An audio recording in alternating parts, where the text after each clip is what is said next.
Hey everybody, how you doing? This is Robert Rivera with Who's on First, the show. And today, who do I bring you? I bring you Fisher. Fisher's going to tell us all about the crazy stuff he does. He likes old school type of stuff.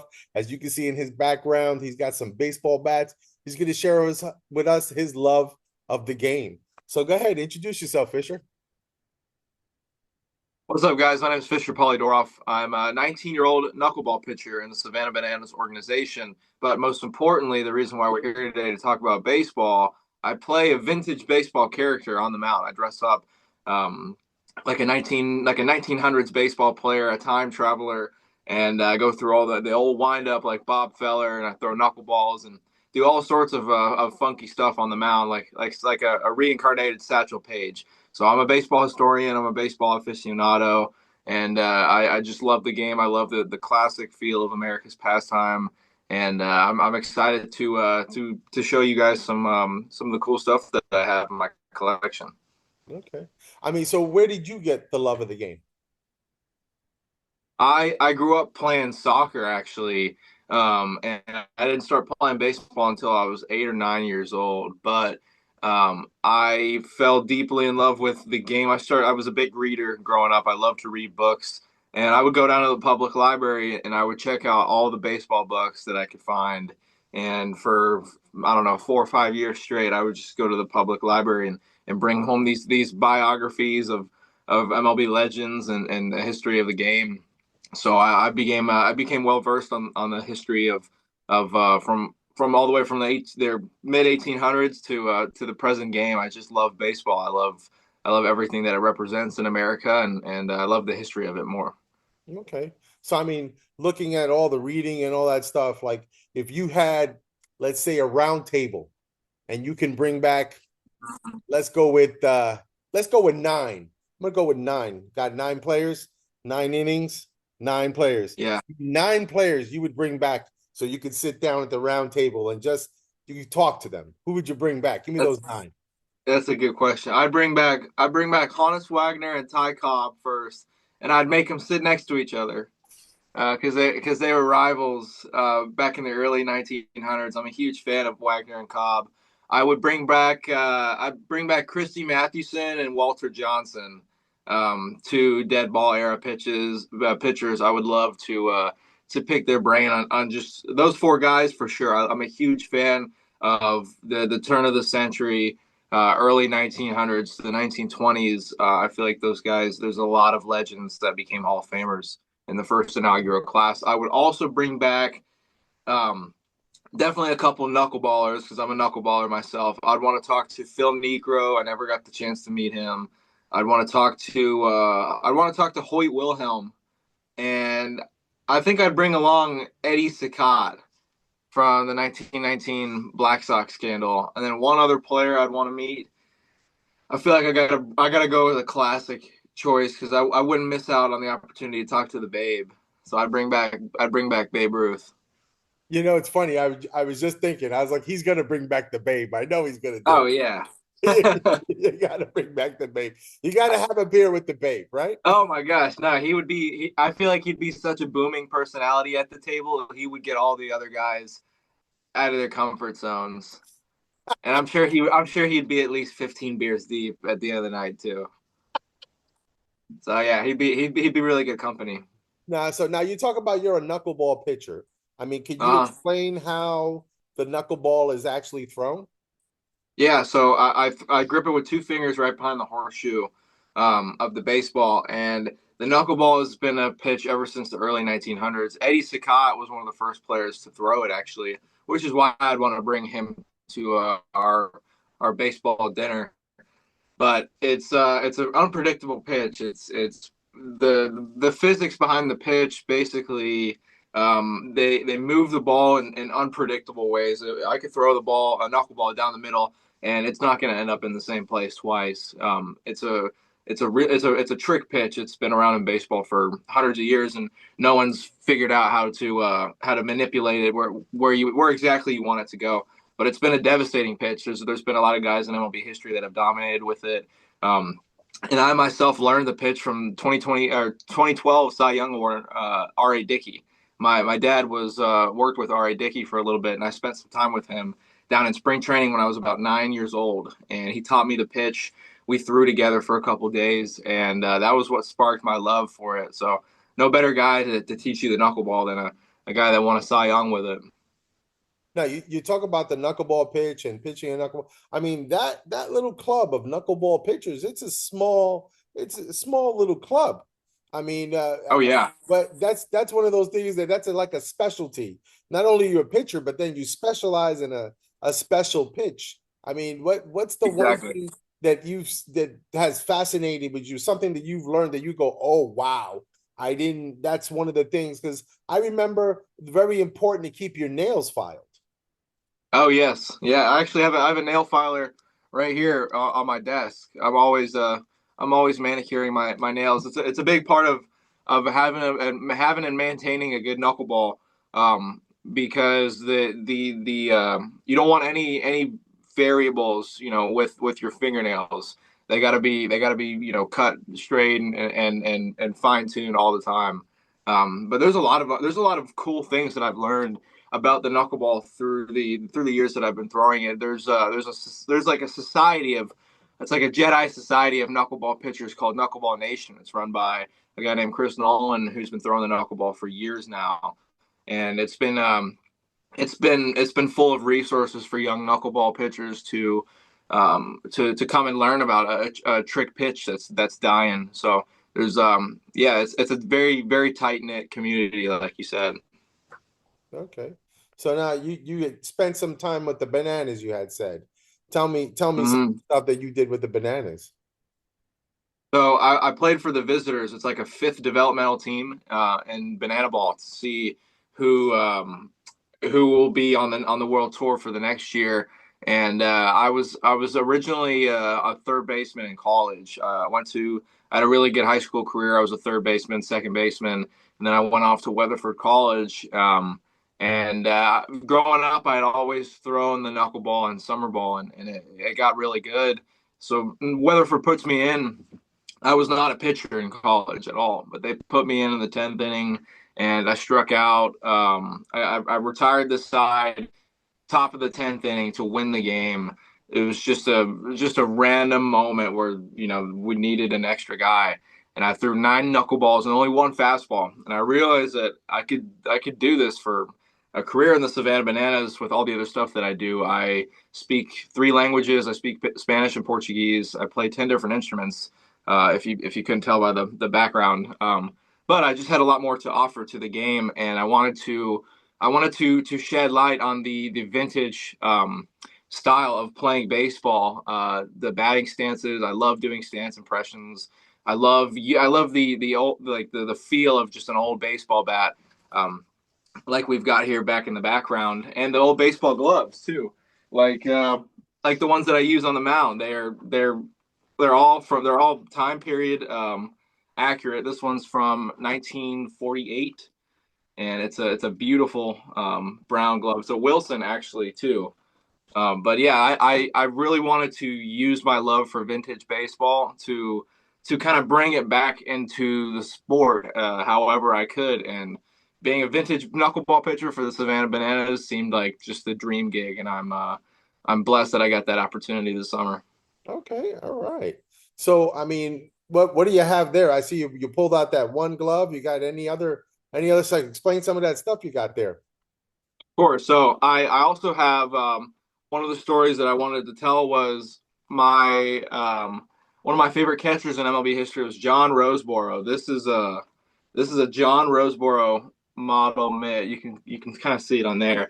But Johnny Roseboro was one of the first African American catchers in the MLB, and he played with the Brooklyn Dodgers right after Jackie Robinson joined the team. And not only do I have one of his gloves, I also have there they go crashing down. I have one of his bats too. It's an Adirondack 33 inch, 30 ounce. It's got John Roseboro right there. Mhm. And he was most famous for an incident where he got in a fight with Juan Marichal, Hall of Fame Giants pitcher, because I believe there was a brushback pitch that Marichal didn't like when he was hitting, and Marichal steps out of the box, and he beats Roseboro over the helmet with a bat. Roseboro ended up having to get stitches, and it was one of the craziest brawls in MLB history. So I love to pay tribute to my mom and her best friend. Her best friend was John Roseboro's daughter. Oh, So that's kind of how it all ties in. And yeah, I love paying tribute to old players like that by getting their game models. Now, it wasn't a bat that John Roseboro personally swung, but as they have in, like, they have Ronald Acuna Jr. bats and Dick's Sporting Goods nowadays. These are the player models that I can still use, and I can still use that glove. okay. But, Wow, but yeah, that's amazing. What else? So what are the other? You got gloves, you got bats. I Show, do. I have let's show it out. Let me see. Woo! this Look is at this this is crankcase. oh yeah, this is one of my favorites. Before you could really squeeze a ball as a catcher, they would have to trap them in these huge pockets. This is a Clyde McCullough Wilson. One of this was whenever the Wilson started making catcher's mitts with really deep pockets. And although they are not, you can't really squeeze them like a modern day catcher's glove. All right. Um, there's something really cool about being back behind the plate and having your fist right behind there. It just feels so vintage. I'm looking to get some vintage catcher's gear too with the vintage baseball videos that I make. I have a lot of vintage baseball uniforms. I have a lot of my pillbox hats right here. The pillbox hat is one of the I think it's one of the coolest um, pieces about things about vintage baseball. I'm wearing a Columbus Clippers hat right now that we talked about earlier. Um, but I have a lot of pillbox hats. This one is from the University of Illinois. I'll probably customize these down the road. One of the most popular pillbox hats of all time is the Pittsburgh Pirates. Pittsburgh Pirates. Yes, sir. The Yeah. like the old Roberto Clemente Yeah. '70s pillbox hats. I think those styles, whenever they bring them back in the MLB, are absolutely awesome. I love seeing the teams play with them. And then this is the one that I used on the mound for the visitors with the Bananas organization. This one is it's a custom one made by Stockbridge Sewing. There's two families that run the vintage hats and vintage jerseys for all of Hollywood and all of the vintage baseball communities that play. Which I'm actually going out to LA in a couple weeks to go play with one of these teams in SoCal, the SoCal Vintage Baseball League. So these two families make all the jerseys. You remember the Adam Sandler movie Ridiculous Six, where they have that Abner Doubleday scene? Yes. Yes. So they one of the families that makes the jerseys, they made all the jerseys for those. They made them for the 42 movie. They make them for all the vintage baseball teams. And I love that there are people that are keeping, this part of America's pastime alive, which is exactly what I'm trying to do with all of these, with all the stuff that I do. We have, so I just went to an estate sale the other day. I picked up 6 vintage bats. This one is a Bill White Louisville Slugger with the flared Louisville Slugger knob. We were talking about this yesterday, how this was the same kind of knob Roberto Clemente used, and it Yes. was a really popular, or actually wasn't that popular back in the No. the late '60s. They were kind of trailblazing by using this, because the knobs all used to look, just they had the traditional rounded knob that kind of blocked off your hand.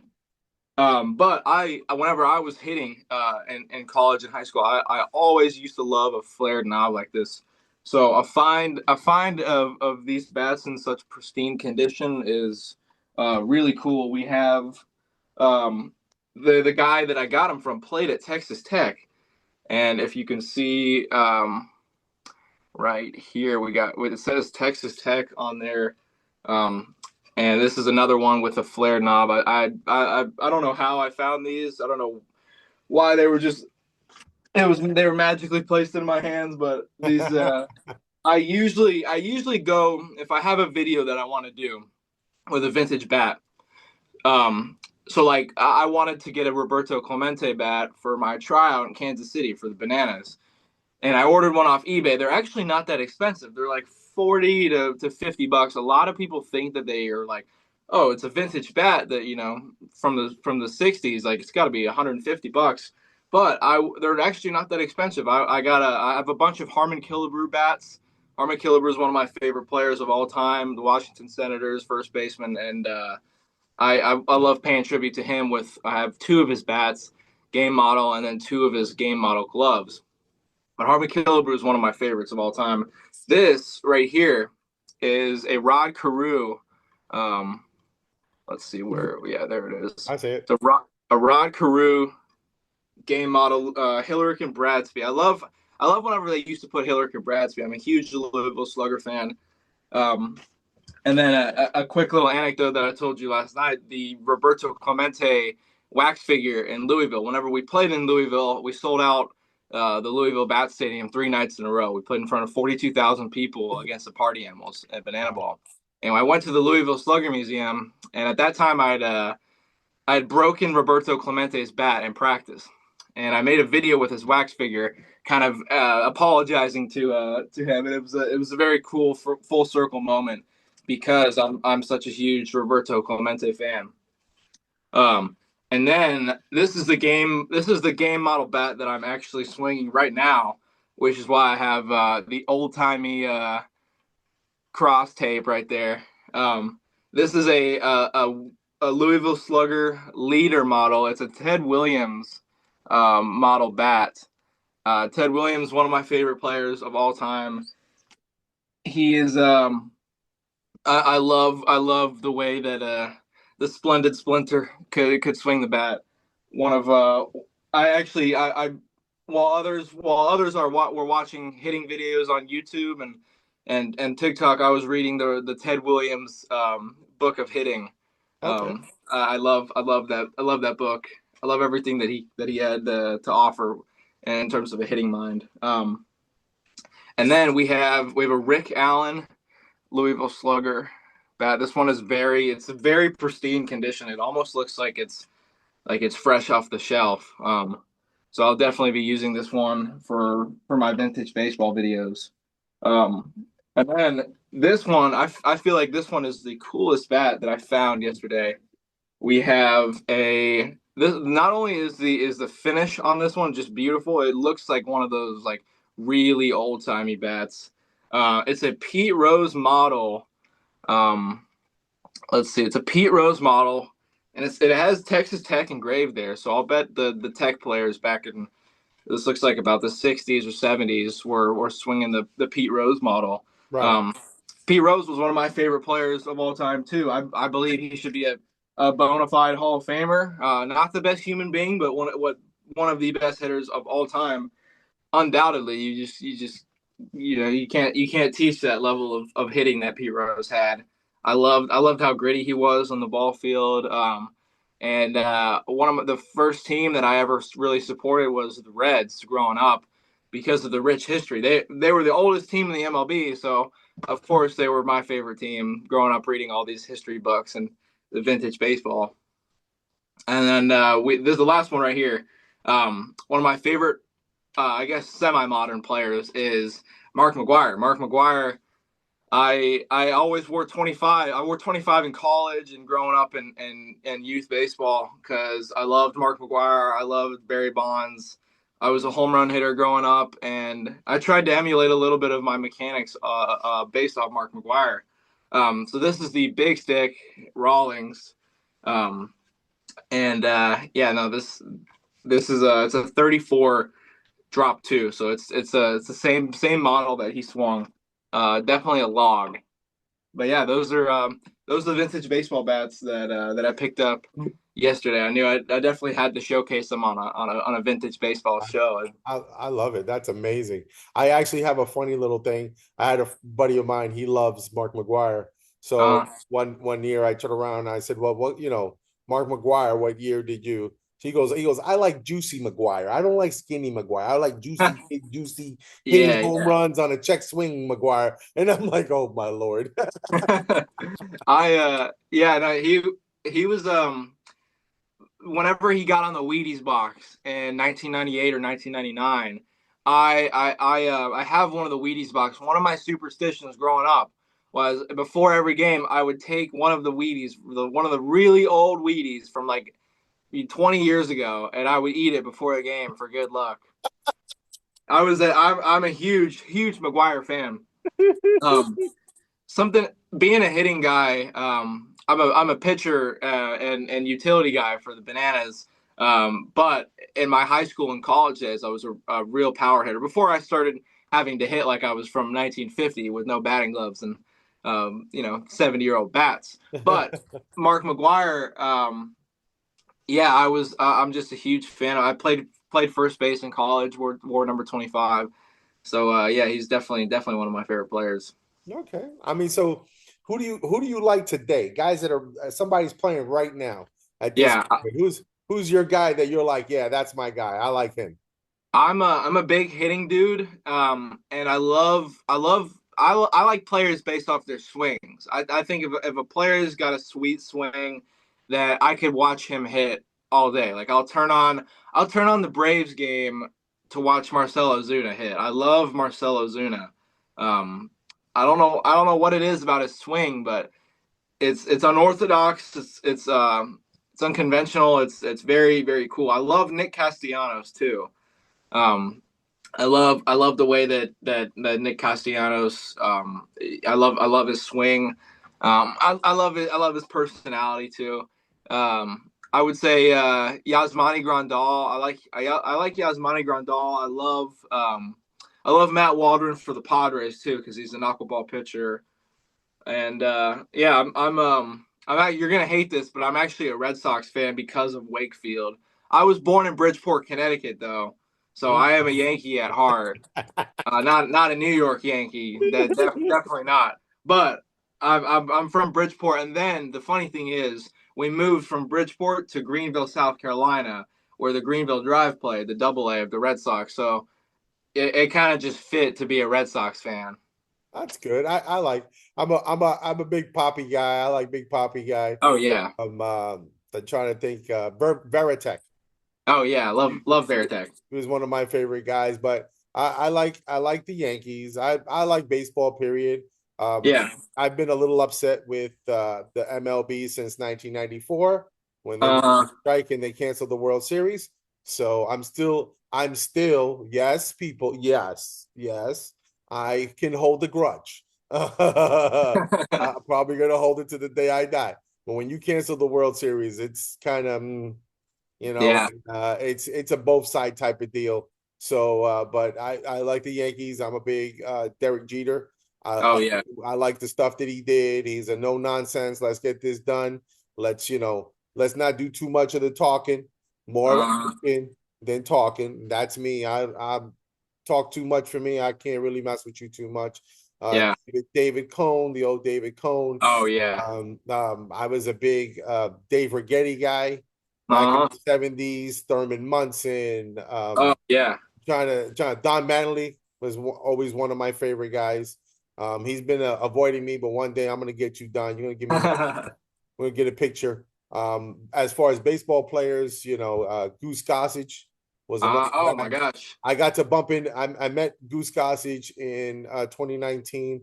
We went to Cooperstown to go see Mariano Rivera get inducted into the Baseball Hall of Fame. Oh yeah. Me, my two brothers, my son, and my dad. That was one of my dad's bucket. He wanted to see the first Rivera put into the Baseball Hall of Fame. So we went to go see Mariano get inducted. And Nice. that was just amazing. It was awesome. And for us to all gel over baseball, it was amazing. But Mhm. there I met Goose Gossage. And at one point, I turned around and I was like, "Hey, Goose, Mariano's in town. Why don't you set him up so he can close it out?" And we took a picture and he looked down at me. He said, "Son, how about I close out my own game?" And I said, "You're right. I forgot. You don't get the ball taken away from you." And he's a big tall drink of water. And I was like, I ain't messing with him too much. That's funny. That guy's But a legend, man. oh yeah. I read his biography. He's Uh, a Sweet Lou Pinella was another guy. Oh, that's cool. I met and I interviewed him and we talked and he said his favorite player to manage was Ken Griffey. Wow. And one of his biggest things was the 77-78 World Series. And Yeah, yeah. the guys actually gelled and they meshed and they got together and they got the job done. Rawley Fingers was Mhm. another gentleman I met there. He was really cool. And I turned around and I said, you still got the mustache? He goes, the girls love it. The girls love it. The ladies love it. He said the ladies love it. I have to That's say it. And I was that's so cool. yeah, that was really cool. I got to meet Tommy Lasorda. He was up in age, but Kevin Mitchell, uh, Yeah. and he says, I said, but can you write one hand catch? And he goes, oh, I'll write something better. And he wrote MVP 88, and he wrote all this stuff on the ball. And I'm sitting there, I'm like, wow, this guy pretty much gave me his resume on this thing. I know. I love whenever the players do that. Yeah, and If I want an MVP, I would be putting that on a ball that I signed. if you want to if you want to laugh, I have a friend of mine who's a big Boston Red Sox fan, and Uh, he ordered a $250 box. Some MVP came with Boston Red Sox stuff. And uh, I'm gonna tell you how deep a Boston Red Sox fan he is. In there, his wife, and his best friend decided to put a joke in there, and they got their hands on an autographed Derek Jeter ball. oh my gosh, that's hilarious. They opened the box before he got it. They put the ball in there, Yeah. put it back up. He was sitting there shaking. He got a jersey. He got a pennant. He got a bobblehead. He got a, what the hell is this? Oh my gosh, He that's hates hilarious. Yankees. He hates Yankees. Yeah, yeah. Yankees with, and he turned around and he was like, "I'm throwing this in the garbage. I'm gonna burn it. I'm gonna." And I'm like, "Oh Lord." So one day he turns around. He goes, "Robert, you like the Yankees?" I said, "Yeah." He goes, "Come and get this ball before I throw it in the fire pit." And I was like, "I'll be right there." And That's hilarious. he wound up giving it to me. I said, "Why don't you give it back to your wife?" He goes, "No, no. They try to play a trick on me. I don't appreciate it." He goes, "Giving it away." He goes, "Come get it before I throw it in the fire pit." I was like, "Oh wow."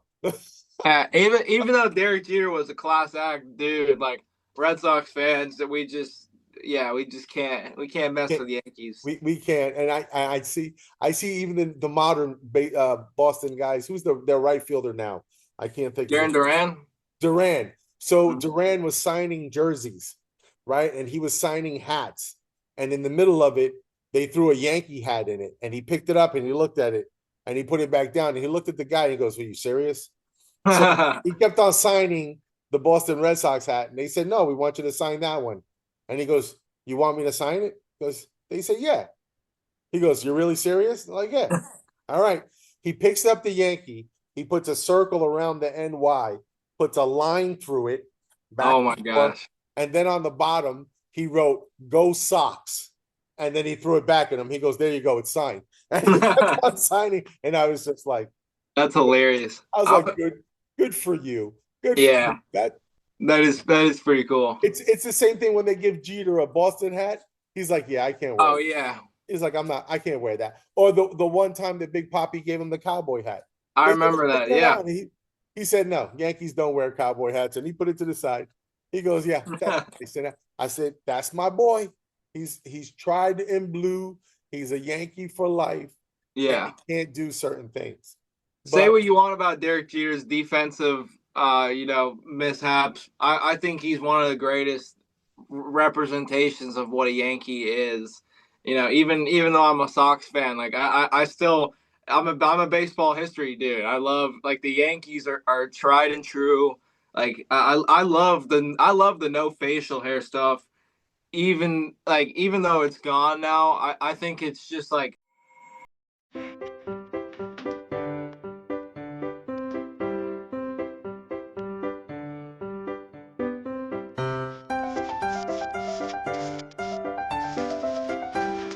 If you like the show, please do me a favor. Subscribe. Right.